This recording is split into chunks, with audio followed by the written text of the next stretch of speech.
gentlemen, and welcome to the Chamber of the Wraith. My name is Brian, and in case you're wondering, I'm feeling fantastic. Thank you for asking. But no, it's not just because I'm making terrible fan-based puns. Today is Kitana Day, in which we actually get to take a look at Kitana's abilities through the Ability Almanac. She has, as far as I know, the most abilities in Mortal Kombat 11. I'm not 100% sure. I do know, however, that she is the only character where it is actually impossible to equip every single one of her abilities in the 5 slots that you're given. So I had to switch it up for one variation. And that's that. Don't forget to be awesome and enjoy the show. Praise be for the 1.05 update. I can tag ability or equipped ability moves so much easier. Anyway, low fan toss allows Kitana to low toss a fan. It's what you would expect as a low projectile. So her straight fan toss is great for catching people in the air, and general zoning could be accomplished with the low. She can amplify it for what is not a projectile, but instead a mid, not overhead clobber. So she goes for it, and you think, oh, I'm going to go for an attack. Nope, she just clonks you over the head with one of her fans. Next up is Fan-nado, which sends a not quite full screen tornado that, oh, is it only half screen? It's about half screen. So it looks like it would be 3/4, but it's actually about half screen. But it has the same effect to, the original up raise, allowing you to get your combos going. So you could do up, up, up, up. Except that doesn't quite work because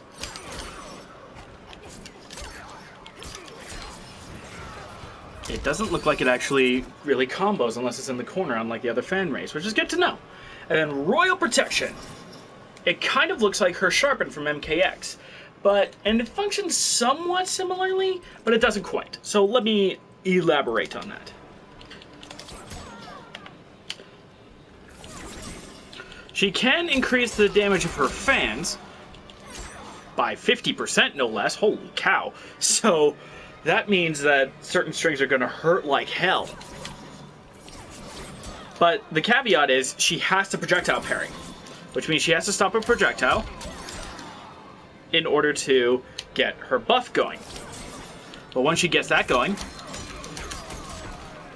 look at that damage. Look at that damage. Well, that was normal, but if you're good with projectile parries, your uppercuts are going to do a lot. 21% damage, in fact. Which leads me to a curiosity. Experiment time! Wherein I'm going to actually Crushing Blow parry, or Crushing Blow.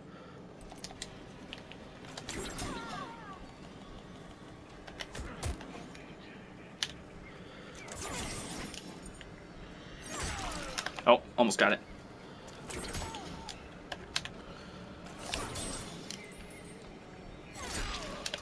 It's 3 dashes. 1, 2, 3. Ah. My own recording is faking me out. There we go. 26% damage off of a Crushing Blow uppercut with that. That's a lot of damage. Time to move on to the next loadout.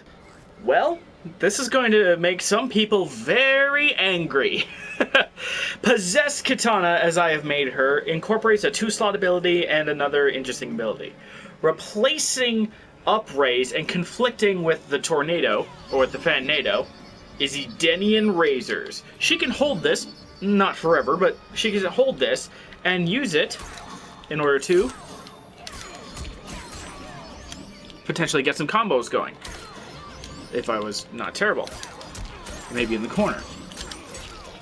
The idea there is that you kind of maybe launch them and then do this and then go into crazy combo shenanigans. But it's also really good just to protect you overall because she sends 3 fans to kind of hover around her, so you're not jumping in on this woman. So you better watch out for that. Now, here's where I said that people were going to be mad. Half-Blood Stance. That pink side looks pretty familiar, doesn't it? What can it do? Well, first, you can cancel it. You can go into a dive kick. You can go into Seeking Sigh, which is a mid, not overhead tracking projectile. Thankfully, it's not an overhead, but still. And Gutted, which can Crushing Blow. Which can Crushing Blow. Refer to her Crushing Blow video uploaded earlier today for reference to how to do that. But she can also amplify, and I don't know what. I'm going to try all of her moves and see what. She can amplify her dive kick so that you can bag an opponent who is jumping. I'm going to set that up right now. That's not it. Yeah, so you can potentially get a combo off of that. Still, familiar moves from a certain toothy lady. Time to move on to the next loadout. Replacing her standard square wave is Edenian Twist, which kind of reminds me of how she used to activate her X-Ray back in MKX, where she would like do the flippy dippy thing. This is a true overhead like any of her jumping attacks, so you can use this to kind of get a triple overhead.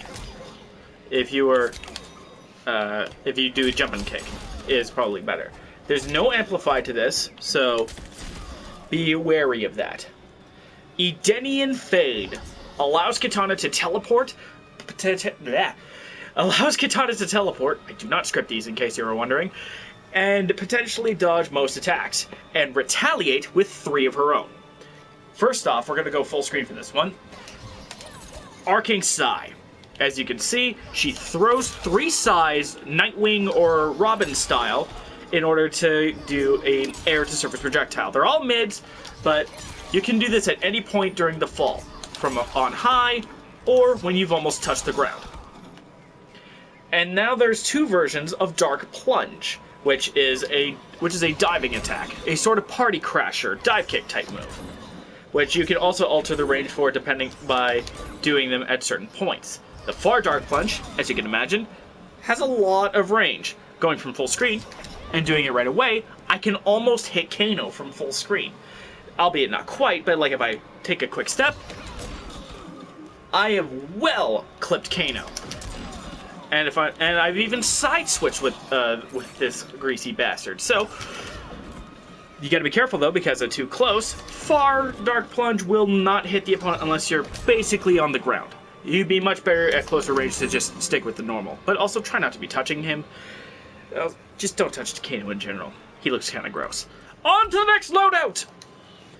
I'm pretty sure Kitana has the most 2-slot abilities in the entire game. I forgot to mention this, but Edenian Fade is also a 2-slot ability like Half-Blood Stance.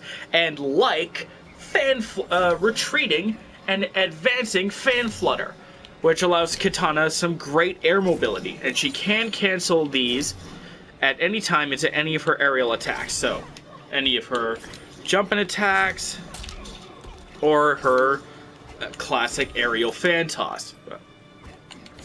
Aerial fan toss. There we go.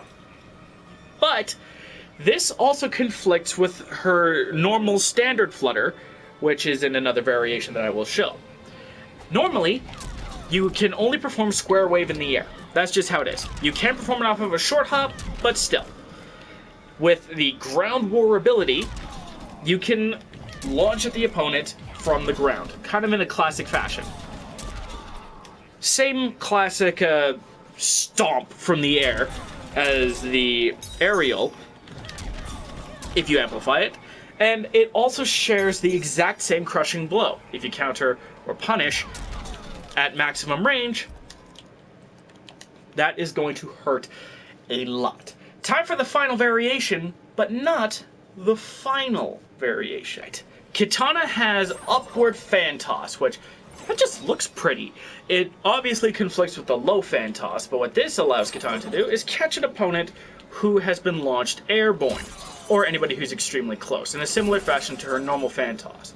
If she amplifies, she launches a second fan that just and alters how the first fan flies in order to send it all flippy-dippy flying around, meaning that that's a lot of space controlled. Your opponent will not want to jump, which is good, because if they're jumping, then they're getting past some of your other projectiles or other moves.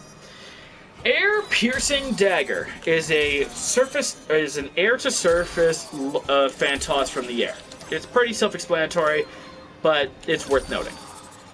And here's her classic air flutter. So you could, if you're really good, potentially land one of these. Oh, that looked like a combo. But the point was that you could fan flutter into either her aerial special moves, including, I could do this. You could jump back, do this, and then square wave, potentially. But I don't think you're actually going to hit anybody with that. Now, that's all of the variations I have built. But Kitana, due to the fact that she has 3 2-slot abilities and quite a few abilities in her own right, actually has one ability that we have not demonstrated yet. So, if you'll permit me some time, I will quickly equip it and show you what it is. Those of you who have decided to stick around while I very quickly adjust Kitana's last variation, you guys are going to get a little bit of a note. I'm actually recording this before the first combat packs reveal, so I have no idea who's going to be in for sure outside of Shang Tsung. So bear that in mind. I'm probably going to end up making a video about, oh my sweet baby Jesus, Shaggy from Scooby-Doo is in Mortal Kombat 11. He won't be, but as an example. Where did it go? Where did it go? There it is, Dancing Fans. I hate this move. But let's move back to the training zone. This is the other move that I made mention of, and this is easily my least favorite gear ability for Kitana, which is why I don't have it equipped. Dancing Fans. As you can see, they don't even reach full screen like her standard projectile, so you'll want to pair it with another fan-based move like her low fan toss. And it takes a while for them to really get to the opponent and do anything. I mean, I could amplify them, but that does launch them, but overall, I just don't like this ability very much. I don't find it very good, and I can even amplify it and miss, which means I just wasted bar. I would much rather stick with any of her other abilities in the game. And because of tradition, we're gonna do the Fatal Blow, and then go into frame data for every ability in for Kitana in Mortal Kombat 11. The nice thing is that because of an abilities tab, I could just go straight to the abilities. No more futzing around with tabs and such. I hope you enjoyed, and as always, don't forget to be awesome.